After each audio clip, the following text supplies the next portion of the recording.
Bonjour, alors je me présente, je m'appelle Wery, je suis auteur, compositeur, interprète. J'écris de la chanson française avec des arrangements plutôt pop, un peu rock. Ça se balade entre du Muse, du Prince, du Barbara ou du Brel au niveau français. Je sors un album le 30 mars 2020 qui s'appelle En Rose. Mon nom Wery vient de ma mère qui avait des origines flamandes. C'était son nom de jeune fille. Et pour lui rendre hommage, j'ai décidé de garder son nom de jeune fille. Je m'appelle donc Wery et j'espère qu'elle m'accompagne dans tout mon parcours musical. Alors ça fait 15 ans environ que je suis dans la musique. J'ai commencé par faire des premières parties. J'avais un groupe quand j'étais au lycée avec deux amis, deux copines. Et puis j'ai vite écrit seul pour moi parce qu'elles ont continué leurs études. Et puis j'ai continué à faire des premières parties avec Michael Gregorio, Earth, Wind and Fire. Voilà, c'est comme ça que je me suis construit, d'abord en première partie. Et puis j'ai tourné aussi beaucoup ces dernières années avec mon univers à moi propre et, et ça fait beaucoup de bien de tourner beaucoup. Au niveau de mon parcours, j'ai une petite anecdote à raconter. C'était pas en première partie, mais c'était aux Rencontres d'Astafor, l'association de Francis Cabrel. J'avais chanté une chanson qui est d'ailleurs sur mon album qui s'appelle Ce n'est pas un homme, que j'avais écrite et composée. Je l'ai co-composée avec Nicolas Segui et Parnell, mais j'ai écrit le texte la veille de faire ce concert. Et il y avait plusieurs pages de texte et j'avais super peur de me planter dans les paroles. C'est chose qui est arrivée. Et je me suis pas mal planté, mais j'ai tenu bon, je suis allé jusqu'au bout. Et je me souviens quand je suis descendu de scène, il y a Francis Cabrel qui me dit j'ai souffert pour toi, mais c'était bien. Et c'est la seule chose, le seul, la seule fois qu'il m'a parlé du séjour, qu'on s'est parlé, parce qu'il n'a pas forcément le temps, on est beaucoup d'artistes, etc. Mais je me souviens que j'ai sauté de joie intérieurement parce qu'il m'avait parlé, Francis Cabrel m'avait parlé, et je suis tout fier de raconter ça. Mon style musical, à la base, quand je compose, c'est de la chanson française, piano-voix, mais j'imagine toujours les arrangements qu'il va y avoir derrière. Alors, comme j'aime le rock, j'aime la pop, le côté un peu plus léger, c'est important pour moi aussi d'apporter de la légèreté, même si un arrangement, c'est pas de la légèreté dans le sens péjoratif, ça apporte aussi une touche, ça apporte un grain, mais d'apporter un peu de pop dans mon univers où les textes sont mis en avant, ça apporte de la légèreté quoi qu'il arrive, parce que je mets justement les textes en valeur. Ce sont des sujets, la plupart du temps, plutôt tristes, même si j'ai toujours ce besoin que ça soit très positif. Même si je parle de sujets tristes, il y a toujours quelque chose, une petite porte de secours, une petite lumière au fond de la chanson qui dit tu vas t'en sortir et si tu regardes bien, selon l'angle de vue, tu peux voir le bon côté des choses.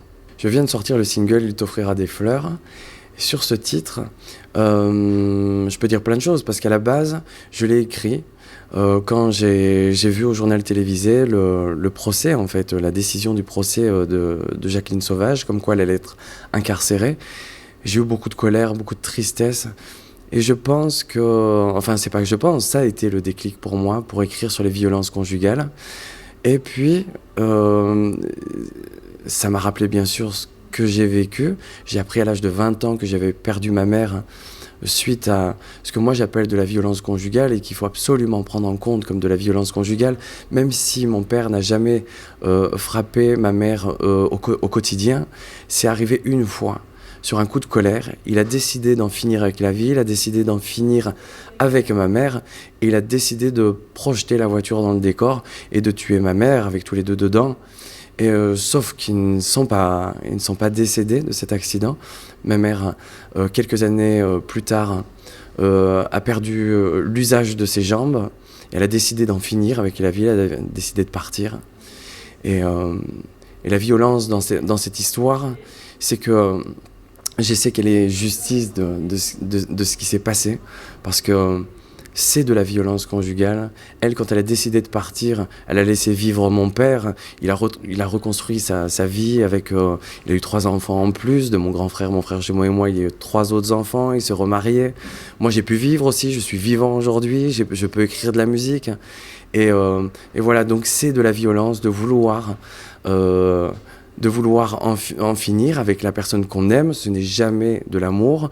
Encore aujourd'hui, il y a des personnes de ma famille qui me disent c'est parce qu'il l'aimait trop. Ce n'est pas de l'amour, on n'aime pas trop en faisant un acte comme ça. C'est une tentative d'homicide tout simplement. Et aujourd'hui, j'en parle librement parce que déjà, j'en ai besoin pour tourner la page. Indirectement, je parle beaucoup avec ce titre de ma maman, mais ce titre défend les violences conjugales, quelles qu'elles soient. Que l'on peut faire aux femmes. C'est très important pour moi. C'est pour ça qu'on a choisi de sortir ce titre en premier. J'étais content de ce choix-là. Alors les solutions que j'imagine aujourd'hui sont toutes simples, c'est-à-dire faire ce qu'on fait actuellement, en parler encore et toujours. Ça dure depuis des siècles, la violence contre les femmes. Et ce n'est toujours pas dans notre culture de punir les violences envers les femmes. Donc déjà en parler, que tout le monde soit conscient que la femme n'est pas égale de l'homme. Encore aujourd'hui, on le voit pour un détail, hein, mais le salaire déjà, c'est un détail, mais ça me paraît être la base. Donc il faut continuer à en parler. Alors il y a beaucoup de gens à qui ça déplaît parce que c'est un gros sujet d'actualité, que ça fait un moment que ça dure. Mais il faut continuer. Ça, je pense que c'est la première chose. La seconde chose, c'est des petits détails qui feraient que, par exemple, une personne, ça arrivait à une amie il n'y a pas très longtemps, parce que ça arrivait énormément autour de nous, et c'est devenu banal d'ailleurs. Une amie va au commissariat avec un texto de menace. La base, c'est quoi ? Déjà, de prendre en considération ces menaces, parce que la police ne peut rien faire tant qu'il n'y a pas eu atteinte physique. Ces menaces, on a l'identité de la personne, on a le numéro de téléphone, la future victime, parce que c'est une future victime obligatoirement, doit être mise à l'abri. Si on n'a pas les moyens nécessaires, il faut appeler la personne qui a fait des menaces et discuter avec. Il me semble que c'est la moindre des choses. C'est la première chose. Après, on pourra en parler des heures. Et je ne suis pas là pour en débattre des heures parce que c'est un sujet tellement délicat. Et il y a du cas par cas aussi. Voilà ce que je pense, c'est les deux choses. C'est en parler et puis mettre à l'abri les victimes le plus rapidement possible. Moi, dans ma chanson, ce que je dis, c'était quelque chose de tout simple, facile à dire, mais pas à faire, c'est de partir. Déjà, au premier coup, il faut partir. Au premier signe, il faut partir. Très facile à dire, pas à faire, je sais, mais je vois pas d'autre solution pour le moment. Alors oui, il y a un album, il s'appelle En Rose. L'album sort le 30 mars 2020. J'ai hâte qu'il sorte, j'ai hâte que vous voyez un peu les chansons. Je parle d'amour, de différents points de vue. Je parle de la mort, de la vie en général, du monde que je trouve plutôt violent, notamment de la société, comment je la vois moi dans ma chanson On ira mieux. Je parle d'homosexualité féminine aussi avec ma chanson Ce n'est pas un homme. Plein de thèmes que j'aime aborder. Ce sont des sujets plutôt lourds, mais j'essaie toujours d'apporter quelque chose de positif dedans. C'est 11 titres qui ont été réalisés et arrangés par Estène, que j'avais rencontré aux rencontres d'Astafor. Et Estène et Aurélie Cabrel, qui ont le label Babou Music. J'ai signé chez eux d'ailleurs. C'est un super label. Et on a fait des arrangements, ils étaient très à l'écoute pour les arrangements que je voulais. Ce sont des arrangements un peu pop. Le piano est mis en valeur, bien sûr, puisque je suis pianiste. Et quand je compose au piano. Il y a beaucoup de guitare électrique aussi. Il y a des collaborations dans cet album. Il y a notamment deux formidables artistes que je suivais depuis un moment.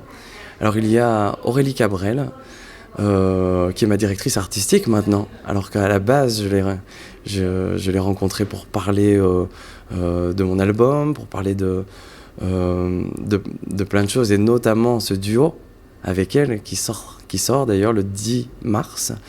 La chanson s'appelle Avec des baisers, c'est le prochain clip. J'ai hâte que vous le découvriez, ce clip. Et on s'est d'abord contacté comme ça, et ensuite, à la fin de l'album, c'est devenu ma directrice artistique. Elle me conseille beaucoup. Et il y a une deuxième collaboration sur cet album, c'est une artiste que j'adore aussi, qui est québécoise, qui s'appelle Linda Lemay. Et ça fait 10 ans qu'on s'écrit par mail. J'étais dans le public, dans une émission de Drucker. Je me souviens qu'elle m'avait elle était en train de se faire maquiller pendant la page publicitaire. Et j'étais dans le public, et là, elle me regarde, elle fait « Toi, t'es vraiment un beau là-bas, là !» Et j'ai trouvé ça incroyable. Je suis allé la voir à la fin de l'émission. Je lui ai donné mon EP que j'avais fait. J'étais jeune. Je lui ai donné mon EP que j'avais fait façon maison. Et puis elle m'a dit « Je sais que ça va être beau, là, c'est sûr, ça se voit dans tes yeux. » J'ai dit « Je suis pas sûr. » Et elle m'a écrit un mail. Elle m'a répondu. Et en me disant qu'il fallait que je m'accroche et qu'il fallait que je continue. Et on s'est écrit à peu près 1 ou 2 mails par an, depuis 10 ans, jusqu'au jour où je lui ai demandé « Est-ce que tu accepterais sur mon nouvel album de faire un duo avec moi ?» Elle m'a répondu quelques semaines après en disant que c'était un honneur. Et elle est incroyable. Et c'est une magnifique expérience aussi. Alors un dernier mot pour mes fans. Oui, je peux leur dire que j'ai hâte de les retrouver sur scène. J'ai hâte de prendre la route et puis de pouvoir leur parler après les concerts, de pouvoir échanger, échanger même pendant le concert. J'espère que cet album, oui, c'est un lapsus, que cet album leur plaira. Et j'espère qu'on va vivre des belles choses ensemble dans les années qui arrivent. Parce que je me souhaite qu'il y ait plein d'années, plein d'albums, plein de concerts et plein d'échanges avec mon public. Un dernier mot pour Street & Sport.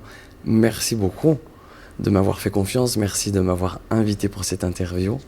Ça me fait très plaisir. Je suis toujours touché qu'on m'invite à répondre à des questions. Surtout si c'est pour parler musique, alors je suis le plus heureux.